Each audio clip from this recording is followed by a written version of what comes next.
अस्सलामुअलैकुम स्टूडेंट्स, आज हम पढ़ेंगे एटॉमिक नंबर और एटॉमिक मास के बारे में। इन दोनों टॉपिक्स का जानना आपके लिए बहुत ज़रूरी है, क्योंकि जितने टॉपिक्स आप फर्दर पढ़ते हैं केमिस्ट्री में, तो इन दोनों का एक बहुत इम्पोर्टेंट रोल होता है। ठीक है, ख़ास तौर पे ऐसे स्टूडेंट्स जो कि 9th 10th के स्टूडेंट्स हैं, उनके लिए इन दोनों टॉपिक्स को समझना और जानना बहुत ज़रूरी है, क्योंकि आपके जितने फर्दर चैप्टर्स हैं और जितनी फर्दर चीज़ें हैं वो इन चीज़ों पे बेस कर रही होती हैं और हर टॉपिक के अंदर इनकी इन्वॉल्वमेंट होती है, जिसकी वजह से अगर आपको ये क्लियर नहीं होगा तो आपको बाकी चीज़ें भी क्लियर नहीं होंगी। तो सबसे पहले हम देखते हैं कि व्हाट इज़ एटॉमिक नंबर। इसके लिए सबसे पहले आपका जानना ज़रूरी है कि एटम का स्ट्रक्चर क्या है। एटम को हम अगर सिंपली समझें तो इस तरह का इसका स्ट्रक्चर होता है। दरमियान में इसके न्यूक्लियस मौजूद है, जबकि बाहर ये शेल्स या ऑर्बिट्स मौजूद होते हैं। न्यूक्लियस के अंदर हर एटम के अंदर प्रोटॉन और न्यूट्रॉन्स पाए जाते हैं, जबकि शेल्स के अंदर इलेक्ट्रॉन्स पाए जाते हैं। तो एटॉमिक नंबर को हम नंबर ऑफ प्रोटॉन के लिहाज से डिफ़ाइन करते हैं।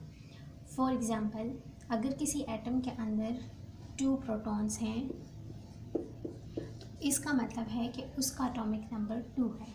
तो हम ये कह सकते हैं कि atomic number is equal to number of protons.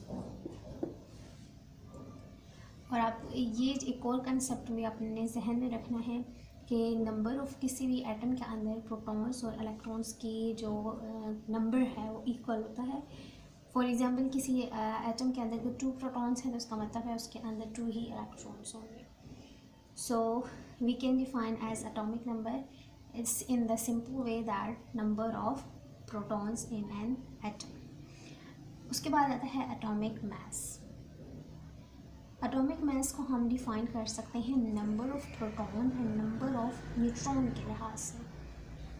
इसको हम डिफ़ाइन कर सकते हैं number of proton plus number of neutron. किसी भी एटम के अंदर अगर फॉर एग्ज़ाम्पल 2 प्रोटॉन्स हैं और 1 न्यूट्रॉन है, तो हम कहेंगे कि इसका एटॉमिक मास 3 है, यानी 2 protons plus 1 neutron is equal to 3।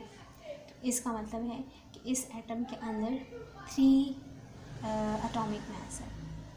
तो ये एक सिंपल सी एक्सप्लेनेशन है एटॉमिक नंबर एटॉमिक मास की, जो आपको फर्दर स्टडीज़ में बहुत ज़्यादा हेल्प करेगी। इससे रिलेटेड बहुत सारे न्यूमेरिकल्स पाए जाते हैं 9th क्लास की केमिस्ट्री में, तो हम फर्दर उनको डिस्कस करेंगे। Thank you.